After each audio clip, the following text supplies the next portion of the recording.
हो रहा है शेविंग इवन आफ्टर स्प्लिटिंग। हम ये गेज का अनयूनिफॉर्म जहाँ पर भी हो उसको यूनिफॉर्मली सेव कर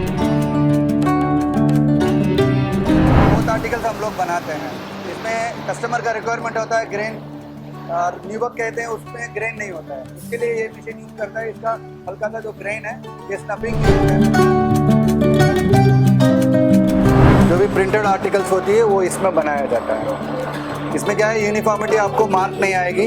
छोटे मशीन पे करने पे वो ओवरलैपिंग जो बोलते हैं ना वो प्रॉब्लम सब आ सकती है, लेकिन इसमें वो प्रॉब्लम नहीं आएगी, इसलिए हम लोग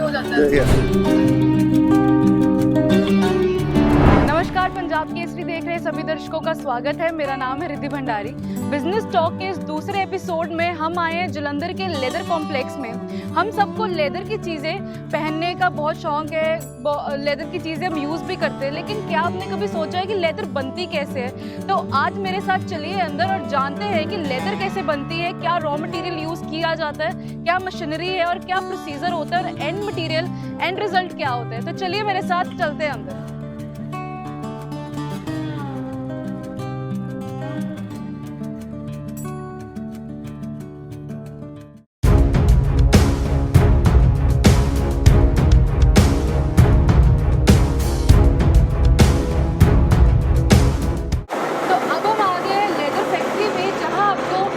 जो सर है वो आपको बताएंगे कि लेदर कैसे बनती है, क्या स्टेप्स होते हैं, फर्स्ट स्टेप कौन सा होता है और आखिरी स्टेप तक सारे स्टेप्स यहाँ पर लेदर मेकिंग के आपको बताए जाएंगे। तो सर आप बताइए कि पहला स्टेप क्या होता है लेदर मेकिंग? लेदर का पहला स्टेप होता है रॉ मटेरियल, जैसा कच्चा बोलते हैं। इसको यहाँ पे रखा हुआ है। हम लोग हमारी कंपनी की 2-3 स्टॉकेज स्टोर ऐसा है, उस पर एक है ये थे, यहाँ पे स्टॉक करते हैं पहले में। नेक्स्ट स्टेप आपको दिखाएंगे। After raw material, we are processing for air removing and they like making wet glue making करते हैं। उसके लिए इस ड्रम पे प्रोसेस करना पड़ता है। हमारे पास पूरा इम्पोर्टेड ड्रम लगी हुई है। आप देख सकते हैं यहाँ पे कंटिन्यूसली लाट के लिए इम्पोर्टेड ड्रम्स है और sample drums also we are available. Sir raw material के बाद इनका क्या काम होता है? इनका एयर रिमूवल होता है और उसका गेज बनता है। इसको कहते हैं वेट ग्लू प्रोसेस। हमारे पास हमेशा सफिशिएंट स्टॉक अवेलेबल रहता है। पिछली बार जब आपने देखा था रॉ मटेरियल, उसी से ये बना है। ये सेटिंग मशीन है, ये इटाली हम लोग ये इटाली से इंपोर्ट किए हुए हैं। इसको बिकॉज ऑफ यार स्टैंडर्ड ऑफ क्वालिटी के लिए हम इसे इंपोर्ट करके इसमें सेटिंग हो रहा है। जैसे हम लोग वहाँ पे वेट ब्लू देखा था, उसके बाद ये वाटर सेविंग होता है। आप देख सकते हैं इधर पे छोड़ने पे उधर तरफ रिसीव करते हैं। ये हो रहा है शेविंग इवन आफ्टर स्प्लिटिंग। हम ये गेज का अनयूनिफॉर्म जहाँ पर भी हो उसको यूनिफॉर्मली सेव करते हैं और यहाँ पर भी स्टेप बाय स्टेप हर जगह क्वालिटी चेक होता है, सही है। और ये मशीनरीज ऑल्सो पूरा इम्पोर्टेड है। और वेरी नेक्स्ट क्या होता है, इसको यूनिफॉर्मिटी थिकनेस के लिए इसको स्प्लिटिंग करा जाता है, या ये मशीन स्प्लिटिंग का काम करता है। हम हर स्टेज पे क्वालिटी स्टैंडर्ड के लिए थिकनेस वगैरह चेक करते हैं, थिकनेस वगैरह मेंटेन करते हैं as per buyer requirement thickness. तो हम बेसिक से लेके उसको चलते हैं क्वालिटी के लिए। ओके, क्वालिटी चेक हो रही है। या क्वालिटी चेक पर थिकनेस चेक हो रहा है, कितना गेज हमारे पास पूरा अवेलेबिलिटी है। ये है हम लोगों की वेट ब्लू स्टॉकेज गोडाउन, यहाँ के इसलिए सफिशिएंट हमारे पास स्टॉक हर टाइम मेंटेन करते हैं, क्योंकि कस्टमर जब भी नीड करता है तो उसको हमारे बायर्स को इमीडिएटली माल अवेलेबिलिटी हो, इसलिए हम लोग स्टॉक मेंटेनेंस करके चलते हैं बहुत सारे। हमारे पास हमेशा सफिशिएंट स्टॉक अवेलेबल रहता है। जैसे आप हर स्टेज पे लेदर के लिए बहुत केयर करके हम लोग उसको। सिर्फ क्लीनिंग के बाद ये सेकंड स्टेप होता है, जब हम क्लीन, आपने कहा ना कि क्लीनिंग होती है, क्लीनिंग के बाद का ये स्टेप? जी जी जी। जैसे raw material to wet blue जो बोला था हमने, इससे पहले हम लोग देखे हुए थे, ये वेट ब्लू स्टेज पे है। और इसके बाद ये कलरिंग पे जाएगा, डाइंग पे जाएगा। आपने देखा होगा सेटिंग वगैरह होगी, उसके बाद ये कलरिंग पे जाता है। जो सूटेबल मटेरियल है बायर का रिक्वायरमेंट के हिसाब से वो यहाँ पे सिलेक्शन होता है, उसके बाद वो कलरिंग पे जाता है। कलरिंग के बाद तो आपने देखा ही है जो प्रोसेस वगैरह। जैसे आप देख सकते हैं, जैसे हमारा चैम्बर से या वो कुकिंग सेक्शन से माल रही होके उतर जाएगा। मेरी नेक्स्ट तक हम लोग इसको मोलिसा कहते हैं।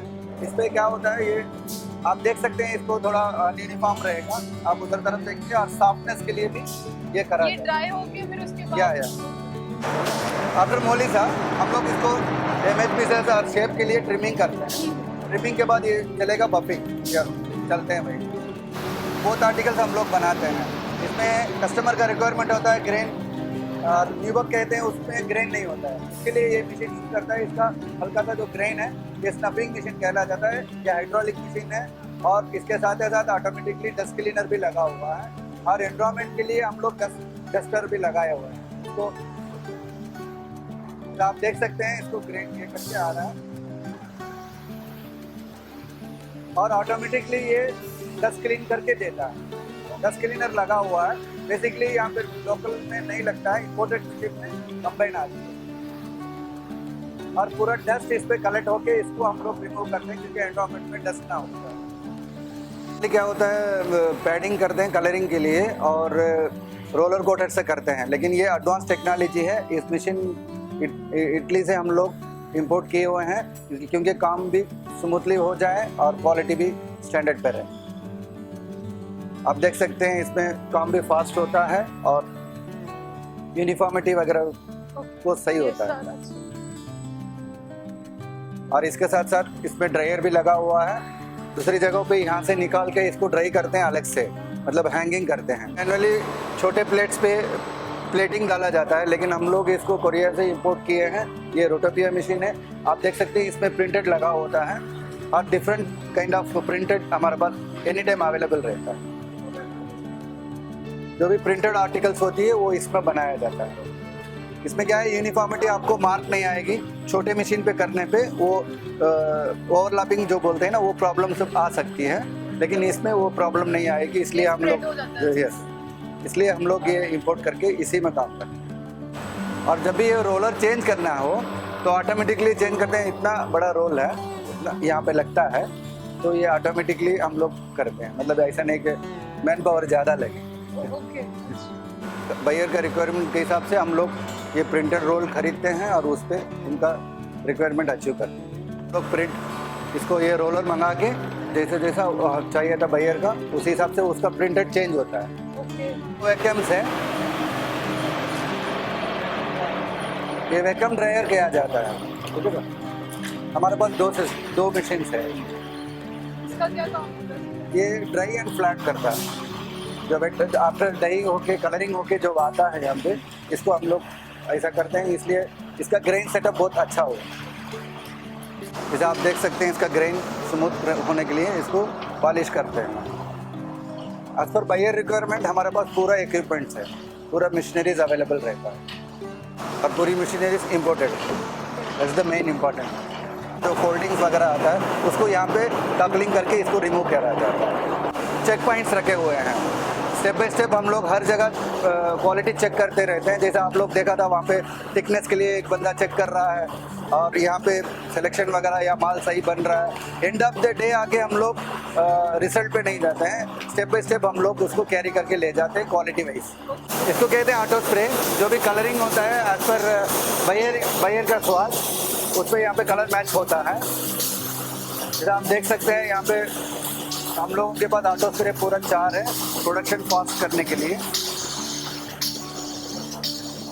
हमारे पास गुड टेक्निकल टीम है कलर मैचिंग के लिए। एग्जैक्टली बायर जो कलर मांगता है वो कलर हम लोग दे सकें।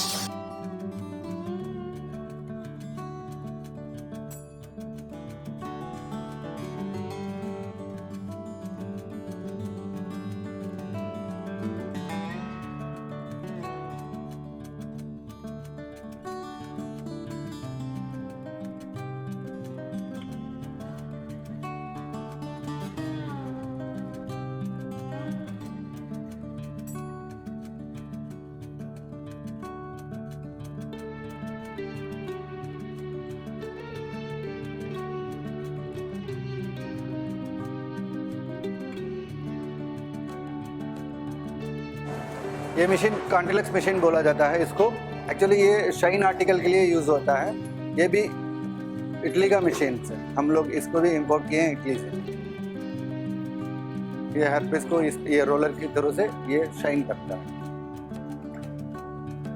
ये लेटेस्ट टेक्नोलॉजीज हैं मतलब नहीं तो वो प्लेटिंग पे करते हैं, उस पर बहुत मैनुअली प्रॉब्लम्स ज़्यादा आती है, इसलिए हम लोग ये लेटेस्ट टेक्नोलॉजी है, इसलिए इसमें हम यूज़ करते हैं शाइनिंग के लिए। एयर का रिक्वायरमेंट होता है, मेनली चेक पॉइंट्स का होता है, थिकनेस देखा जाता है, मतलब उसका थिकनेस क्या है, जो बायर मांगता है वही थिकनेस को मैच करते हैं, और वो जो कलर स्वाचेस बोलते हैं वो कलर स्वाचेस दे देते हैं, वो कलर स्वाचेस के हिसाब से हम लोग कलर मैचिंग हो जाता है, क्वालिटी, सॉफ्टनेस एक्सेट्रा एक्सेट्रा बहुत सारे क्वालिटी स्टैंडर्ड्स होते हैं, हम हर जगह इसको फॉलो करते हैं, और फाइनल स्टेज पे भी इसको टेक्निकल टीम और क्वालिटी कंट्रोलिंग टीम इसको अप्रूव करने के बाद ही माल यहाँ से पैकिंग होके जाता है।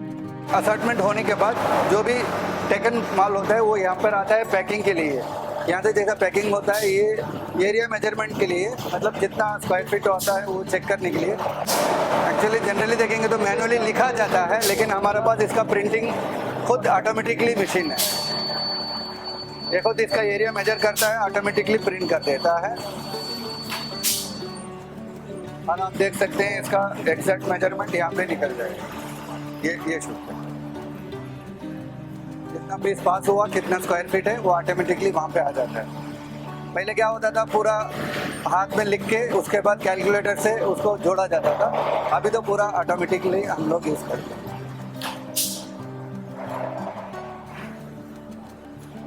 पहले क्या होता था, यहाँ पे डिस्प्ले करेगा, यहाँ पे एक बंदा लिखेगा।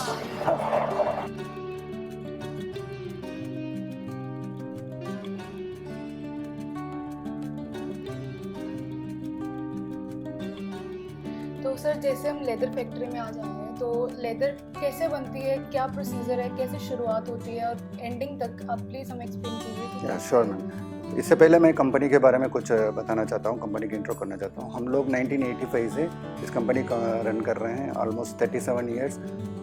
कस्टमर सेटिस्फेक्शन और उन लोगों के रिलेशनशिप बिल्ड करते हैं, और रिपीटेड कस्टमर हम लोग 37 ईयर्स से कंटिन्यूसली कर रहे हैं, बिल्ड कर रहे हैं। और ये स्टैंडर्ड टोटली देखेंगे तो 15,000 स्क्वायर फीट यार्ड पे ये बिल्ड है। हमारे पास पूरी टोटली 3 यूनिट्स बना हुआ है, और हम लोगों की प्रोडक्शन कैपेसिटी देखेंगे तो 15 lakh to 20 lakh per month हम लोग निकाल सकते हैं। प्रोडक्ट वाइज आप चेक करेंगे, प्रोडक्ट वाइज देखेंगे तो हम लोग हर कैटेगरी का प्रोडक्ट्स के लिए लेदर बनवाते हैं, जैसा शूज़ हो गया, बैग्स हो गए, फर्नीचर्स हो गया, जो भी लेटेस्ट टेक्नोलॉजीज़ होता है और लेटेस्ट जो भी मार्केट पे जो भी टेक्नोलॉजी न्यूली अपडेट होता है तो हम इमिडिएटली उसको अपना लेते हैं, क्योंकि क्वालिटी और बेस्ट बना है और कस्टमर हमारे लिए सेटिस्फाई रखें हमेशा के लिए। और मेनली चीज़ होता है या रॉ मटेरियल तो बहुत बेसिकली वही इम्पोर्टेंट होता है। हम लोग apart from Indian raw materials हम लोग इंपोर्ट भी करते हैं, जर्मन से, इटली से और तुर्की से, मतलब जितने भी कंट्री से अच्छी क्वालिटी रॉ मटेरियल्स जो मिलता है, काउ हाइट्स वगैरह, उसको हम लोग इंपोर्ट करते हैं मैक्सिमम। सर कस्टमर्स को आप कैसे अट्रैक्ट करते हो, जैसे बहुत सारी वेरिएशन है आपके पास, वैराइटीज हैं, तो कस्टमर्स को कैसे? एक्चुअली मैम हम लोग का जब भी है जैसा लेदर फेयर चलता है हम लोगों की, जैसा लास्ट ईयर दुबई में चला हुआ था, इससे पहले एशिया पैसिफिक लेदर फेयर होता है APLF, वो हमेशा हांगकॉन्ग में चल रहा था, इटली में चलता है। जैसा आपको इजीली समझ में आए तो आपका एग्जीबिशन जो आपका प्रोडक्ट जो रहता है वो उसको वहाँ पे शो करते हैं, जैसा हम लोग भी ऐसे ही लेदर को शो करते हैं। वहाँ पे हमारा आर्टिकल्स, न्यू आर्टिकल्स वगैरह भी हर साल हम लोग नए नए डेवलपमेंट्स करते हैं। न्यू मार्केट में क्या रिक्वायरमेंट है उसी हिसाब से हम लोग अपडेट रहते हैं, जो आर्टिकल वाइज उसको हम लोग शो करते हैं बायर से, तो बायर ऑटोमेटिकली आ जाता है। मेन थिंग हम लोग LWG करके ग्रुप है, लेदर वर्किंग ग्रुप है, उसमें हम लोग गोल्ड रेटेड सर्टिफिकेट कंपनी है। इसकी वजह से आप वर्ल्ड वाइड में देखेंगे तो वो बहुत सेलेक्टिव कंपनी है, वो सर्टिफिकेट्स अपनाते हैं, तो उस हिसाब से बायर वो सर्टिफिकेट्स देख के अट्रैक्ट होकर हमें खुद कांटेक्ट करते हैं, और फेयर में भी हम लोगों को अप्रोच होता है। ऑलरेडी हम 37 ईयर से कर रहे हैं, तो रिपीटेड कस्टमर तो होंगे, और उसकी वजह से वो कस्टमर टू कस्टमर हम लोगों को हर साल बिल्ड होते रहते हैं, और कस्टमर के साथ बिजनेस ओनली है ना, हम लोग लॉन्ग टाइम रिलेशनशिप भी अच्छी तरह से। सर ये लेदर जो है वो कहाँ एक्सपोर्ट है, इंपोर्ट किया जाता है, कहाँ से मतलब एक्सपोर्ट आप बेचते हो, कहाँ किस कंट्रीज में, किस जगह? मोस्ट ऑफ थिंग्स हम देखेंगे तो डोमेस्टिक में बहुत कम ही करते हैं, पूरा एक्सपोर्ट ही होता है, जैसा यूरोप हो गया, यूएस हो गया, ये सब पूरा मैक्सिमम शूज़ फैक्ट्रीज में ब्रांडेड्स के लिए हम लोग काम करते हैं, मैक्सिमम ब्रांडेड्स के लिए हम लोग काम करते हैं, क्योंकि क्वालिटी स्टैंडर्ड ऑफ हम लोगों के भी है है और उन लोगों को भी रिक्वायरमेंट है, ये तो मैच करता है। सर इंडिया में लेदर कंपनीज कहाँ पे हैं, क्योंकि मेनली देखा गया है कि पंजाब में जलंधर ही लेदर कॉम्प्लेक्स मेन बना हुआ है, तो इंडिया में कहाँ कहाँ पे? इंडिया पे देखेंगे आप, कलकत्ता में हैं, चेन्नई पे हैं और कानपुर में हैं, हर जगह से तो है, लेकिन यहाँ पे जलंधर पे देखेंगे। और मेन चीज़ मैं और एक बोलना चाहता हूँ, यहाँ पे ज़ीरो वाटर डिस्चार्ज जो बोलते हैं उसको, मतलब ये जलंधर कॉम्प्लेक्स में सिर्फ हमारे ही पास रखा है। उसमें क्या होता है, वेस्ट वाटर में से हम लोग रीयूज़ करते हैं वाटर। तो जैसा कि आपने देखा कि हमने इस फैक्ट्री का पूरा चक्कर लगाया और देखा कि रॉ मटेरियल से लेकर एंड प्रोडक्ट लेदर का कैसे होता है, कैसे लेदर बनाई जाती है। तो ये वीडियो आपको कैसे लगी हमें कमेंट सेक्शन में ज़रूर बताइएगा। आपका एक्सपीरियंस इस वीडियो के साथ कैसा रहा, हमें ज़रूर अपना एक्सपीरियंस शेयर कीजिएगा। कैमरामैन साहिब के साथ मैं रिद्धि भंडारी, पंजाब केसरी, जलंधर।